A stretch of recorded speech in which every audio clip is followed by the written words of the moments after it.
How's everybody feeling? Great. Good.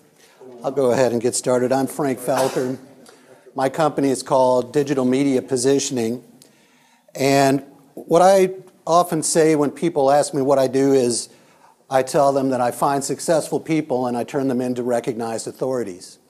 And I'll talk a little bit more about that as we get into the presentation. You just have a PDF, right? That's all I got. All right. Oh, where are you? And I'll tell you, I know what's in these slides. You don't. I know, so I can go ahead and speak to that. I started with email marketing somewhere around 20 years ago. I'm not exactly sure when it was. And I actually recently had the thought that I'm going to start interviewing people that I know who were early adopters of the internet like myself.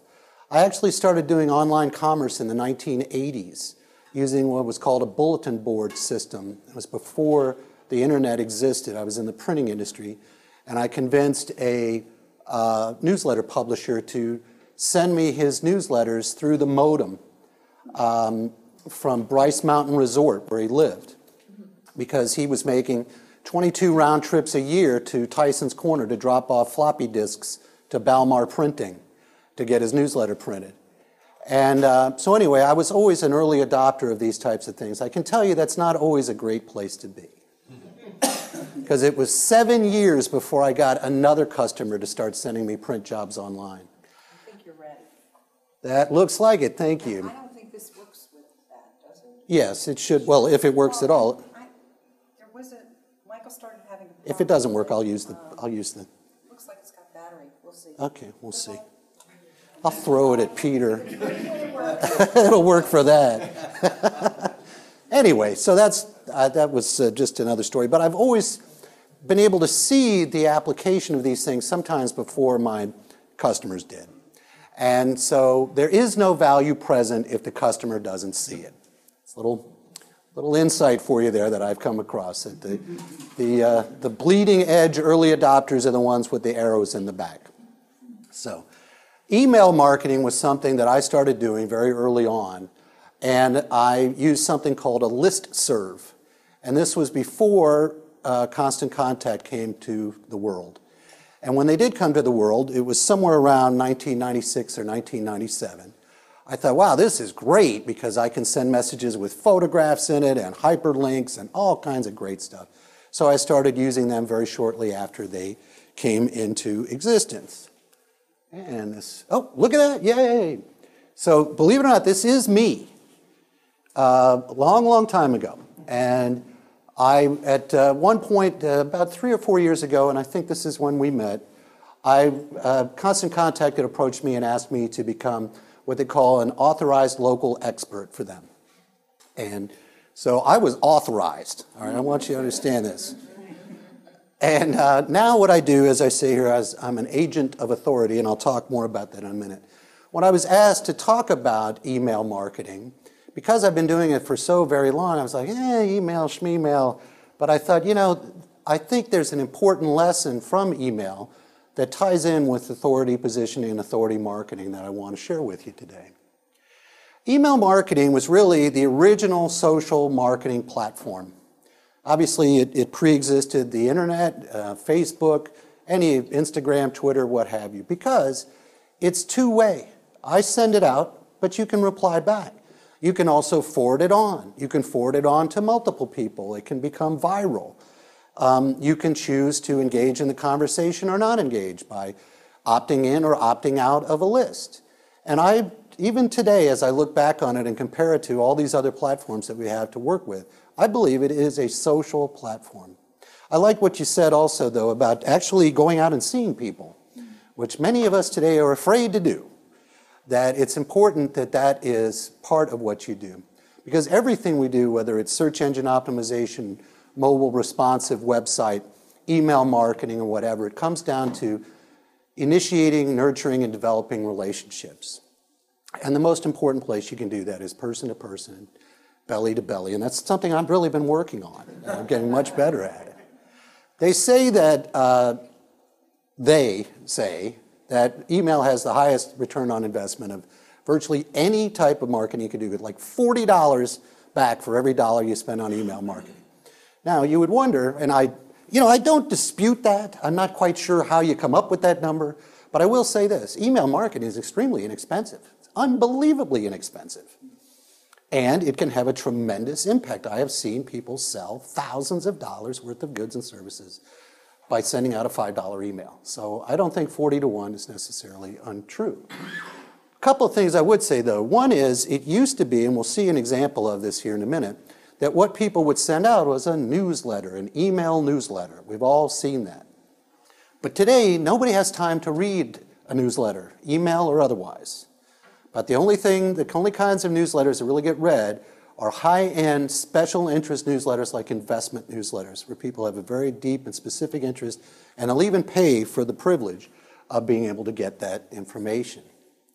So if you've got 40 to 1 return on investment, friends, 40 to 1. Let me ask you, why aren't you using it? Well, I sort of knew anecdotally why we were not using it, or most people weren't.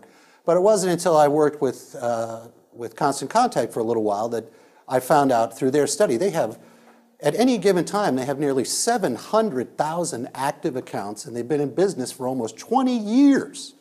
And every one of these accounts are sending out thousands of emails every year, so they've got a little bit of data to draw from. And what they have found is there's 3 reasons. I call them the big 3. And it's extra points for anybody who can tell me who this young lady is right here. Yes. That's it. Mama Cass Elliott. And this is the big 3, and at that time she was called Big Mama Cass, and I'd be willing to bet that the name, the Mamas and the Papas, was derived from Big Mama Cass Elliott. So, anyway, back to email. It was a bygone era. There's 3 main reasons why we don't use email. Number 1 reason has to do with list building. The second one is creating your template for your email. And the third thing is generating content to go in the emails. So everybody worries about building a list because, what am I going to do? I don't have a list. How do I build a list? I can't send out an email until I have a list. Well, the fact is you already have a list. You've got your customer list. You've got your friends and family. You've got all kinds of people. And the second point I would say is no matter what you do, your list is always a work in progress. It's always changing. People are opting in and people are opting out. I want to address what you said there. I hadn't intended to, but it's a very important point. People do opt out, and it does hurt your feelings. But there's something that I've finally come around to this. I started out at an intellectual level that telling myself this makes sense, but it finally feels right, which is there's a marketing expression that says when you're talking to people, you want those people to either turn up the volume or change the channel. You don't want people who aren't interested in what you have to say. You want to engage with people who are interested. And there are so many millions of people in the United States that even if only 1 out of 100 are interested, it's a huge market for you to tap into. So I have finally come to the point where I'm always interested to see who the person is who opted out. But I actually feel good about it because I'm no longer annoying that person. Or I never would have gotten through to that person anyway. And all the people who are still on my list, they're excited to get my emails. And I get about a 30% open rate, which is good. And I'll explain part of how I do that right now. So the last point on building your list is there are a lot of ways you can do it. And I don't have time to go into it, but Constant Contact, for example, they got ways, unbelievable ways that people can opt into your list. Now, the next thing is, I don't know how to design, what am I going to create to send out to people? Well, first off, I would keep it a lot simpler than this. I'd stopped and counted. There are 8 different articles on this page. And this is the kind of thing I used to send out. Nobody has time to read this anymore. And every one of these has a link to click through to more information, more information, more information. And what happens is, if I keep getting something like this from this person every week, then the next time I see them in my inbox, I'm not going to open it. Or I may open it and opt out. I use an expression I call an Easter egg. When you see an email from me, I want you to think, oh, I want to open that up and see what's in it. Like an Easter egg. I don't want you to go, oh, geez. But if you do, then opt out, and because it's never going to work out. The one thing I would say, though, is you definitely want to make it consistent with your brand. It should feature your logo, and it should have colors and fonts that are consistent with your brand, everything you do. You can have Constant Contact create your template for free, if you're signing up with them. One of the reasons I parted company with them, they're actually a lot more supportive of prospective customers than they are of actual customers. So they will create this template for you for free if you're doing your free trial. But you have to go through somebody like me. I'm still a, I don't know, partner of some type with them. And so I can call somebody at the mothership and get them to do this for you. But if you don't do this, go to Fiverr. Fiverr is unbelievable. If you don't, does anybody know what Fiverr is? Okay, it's Fiverr.com with 2 R's, and you get people to do all kinds of crazy things for $5. 1 second. I want you to remember this and how complex it is, okay?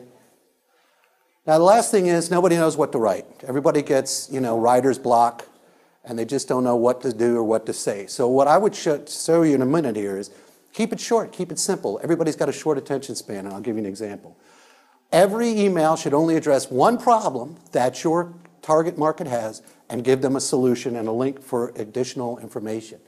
In this way, you position yourself as an educator and an advocate for the success of your target audience, which is the first step in positioning yourself as a recognized authority, and this is where I want to bring this in. As I mentioned, what I do is I find successful people and I turn them into recognized authorities. This is not somebody standing up and saying, I'm an expert, but what they do is what the three of us have done here today is we share what we know with you at no charge. And so you see us as someone who's helpful and giving of our time and our services to you. And little by little, other people begin to point to you and to you as authorities of what you do. And it requires that third-party validation. Now, there are only 3 reasons why you should become an authority, other than the fact that you really like, patting yourself on the back. And the first one is that the fish jump in the boat. This is a very important factor. And it is true that people call you and they want your help with something because they know that you know what you're talking about. The next thing is you can charge more money for the same reason because the demand is coming your way. And as a result, you only work with people who have the money to spend, who have a problem that's significant enough that it is worth the money that they're spending, and they're a lot easier to get along with than your average, well, I could get it for $2 less down the street. You don't want to deal with those kind of people in the first place. And because you are the recognized authority, people are much less likely to question what you have to say about what they ought to do. I'll give you an example here. Now, this says a tale of 2 home improvement contractors, but this could be lawyers, this could be realtors, this could be consultants, this could be anybody. But we will use the example of a contractor. You're going to have a major home improvement project done, let's say it's $25,000 or $30,000, could be anything. And you've got 2 different contractors that you're going to deal with. The first guy is really good. He's been doing it for about 20 years. He's very competent at what he does. He's a nice guy. You see him at church on Sunday. Has a lot of experience. What have you. He's good. The next guy has all of those other features. He's competent, long years of experience, nice guy, easy to get along with. But he's also the author of How to Get the Most Out of Your Bathroom Remodel on Amazon, the best-selling expert. He gives a lot of presentations like this at chambers of commerce and other business and organizations. He's also on, AM Washington about once a month when any sort of news item pops up about something that has to do with home improvement. And you seem to see his face everywhere in the newspaper and television and what have you. Both of these guys come to your house to make a presentation. And naturally, if the guy who's the talk show guest is also a jerk, you're not going to do business with him. So I'm saying all other things being equal, you're probably more likely to choose the person who is the recognized authority. And I would argue that you'd also be willing to spend a little bit more with that person. And during the project, you will be less likely to fight with him. Now, here's an example. Barbara Corcoran did this. How many people here know who Barbara Corcoran is? Any Shark Tank fans? Okay. So Barbara Corcoran is a real estate agent and broker, and she was in Manhattan, New York. And things were a little bit slow in the market, and she was, for her at least, the market itself was not that slow. And she was trying to figure out a way to get more business. So she typed up and photocopied a newsletter called the Corcoran Report that she published. And all it was a listing of publicly available information about recent sales of properties. And then she gave a little analysis, her opinion about what it was. Now, this was luck. And if you hire somebody like me, it seems like your luck really accelerates your opportunity to get quoted in newspapers. But she was quoted in the New York Times. And the headline quoted her about whatever it said, marketplace heating up, Manhattan marketplace heating up, quoting Barbara Corcoran. Well, the rest is history. She's now a multi-millionaire real estate investor, broker, television personality, best-selling author, rah, rah, rah. It worked out pretty well for her. There are a lot of other examples I could give you. But let me give you 3 examples of people that I've worked with. How many people here know what BNI is? Okay. Dr. Ivan Meisner is the founder of BNI, Business Networking International. It's the world's largest business networking organization. I approached Ivan about 8 years ago about starting a podcast. Now, he was somebody who was already well known, but the podcast just celebrated its 400th episode. And at Ivan's direction, I sent out a press release about it, which was picked up by a lot of national news organizations. And he will tell you that this has been a transformative experience for him and his organization. He's able to communicate directly with his tens of thousands of members on a worldwide basis every week. This is Russ Kreger. You probably never heard of Russ Kreger. How many people have heard of Russ Kreger? Okay. If things go well, you'll begin to hear of Russ. Russ has an amazing way with training dogs. I wanted to call him the doggy llama, but it turns out that has been a trademark for years. Somebody else has.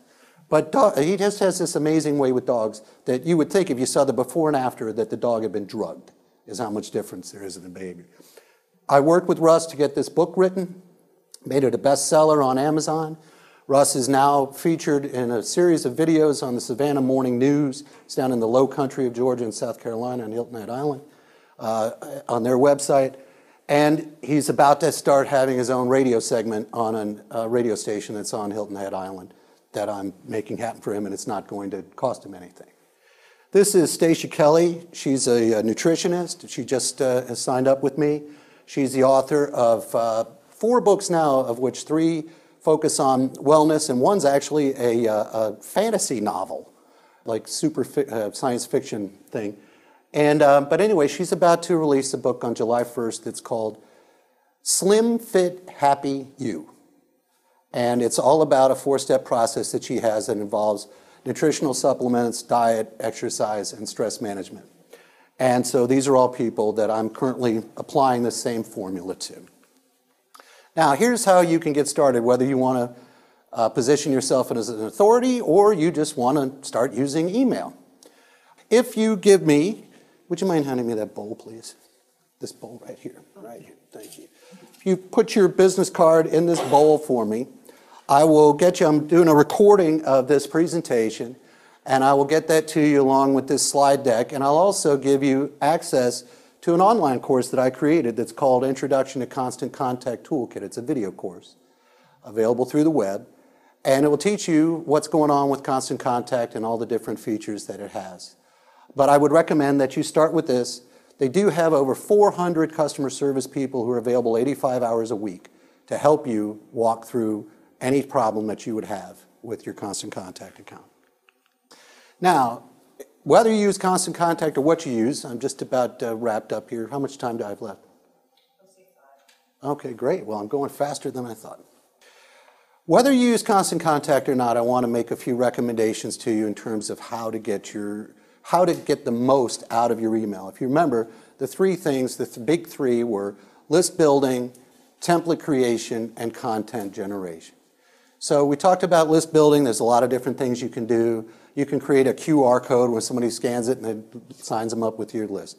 You can have it on a tablet when they come in and they sign up for a birthday club. You can have there's all kinds of different ways. In terms of creating a template, I would create something very simple like this. This is just one of another thing I'll do is if you give me your card, you'll get on my email list. I send one out every week, and you'll see the very simple emails that I send out. 1 problem, 1 solution. So instead of the one that we looked at before that was 8 different things, this is just 1 problem, 1 solution. And this is a book that I just finished reading called Made to Stick, and it has to do with effective messaging. So I sent out an email and I said, I just finished this book, and how does this apply to authority marketing? Here's how it applies, and here's the 6 bullet points that you need to know. And if you click here, you can buy the book if you're interested. And that's it. And again, as I say, I get not quite, I get 3 out of 10, not quite a third of the people that I send out to open this every week. And the interesting thing is it's often different people. And people respond to the subject line. Different people respond to the subject line. It's another thing I would say is be very creative with your subject line. Make it that Easter egg kind of thing where they look at the subject line and they're like, hey, I can't resist. I got to see, what does this mean? But then it is important also that the content of your email delivers on what the subject line said. There has to be a connection. You can't just say, you know, actual mermaid sighted off Galapagos in the subject line, and then they open it up and it says something like this. It's got to be a connection. Now, the point is, it's going to take you much less time to put this together than it would the long thing we talked about before. And also, you only have to think of one thing that you're going to talk about. Then, once you have done that, you can repurpose this content.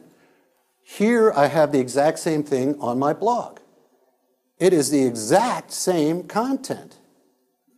And it's, you know, search engine optimized or what have you. And again, same, I even use the same graphic, and then you click through and it goes through to the book purchasing site. And then I swipe the URL from this blog post and I post it on Facebook. And again, it pops, the graphic pulls in automatically. It pulls in the first however many characters it is. It pulls in the headline. And then I just put something here clever right here, and it brings it all together. So this very short email that just had one problem, one solution, ends up being an email, a blog post, a Facebook post. I also use it on Twitter. You can use it as many different ways as you like. Quick question. You said you put it onto Facebook from your email newsletter. That's an how do you do that? Is that an easy process? Sure. What I did was I started with this, and I copy this text, and one trick is I copy it here and then I paste it into Notepad. Right. So it clears away all the tags and everything. It's just raw text. Then I copy what's in Notepad and I go to my blog and I paste it into a blog post. And I have to pull in the graphic and I have to put in the headline. Then I save that, and then up here is the URL. Right. Okay, I copy the URL from the blog post and I paste it. There it is right there. And when I paste it into Facebook, Facebook automatically goes to the blog, pulls in the graphic, pulls in the text, and pulls in the So headline. you're not going from the newsletter to Facebook. You're going from the newsletter to The blog post. That's right. Mm-hmm. So that's everything I got to say about email marketing. And I guess we can all take questions now, or however you'd like to handle it.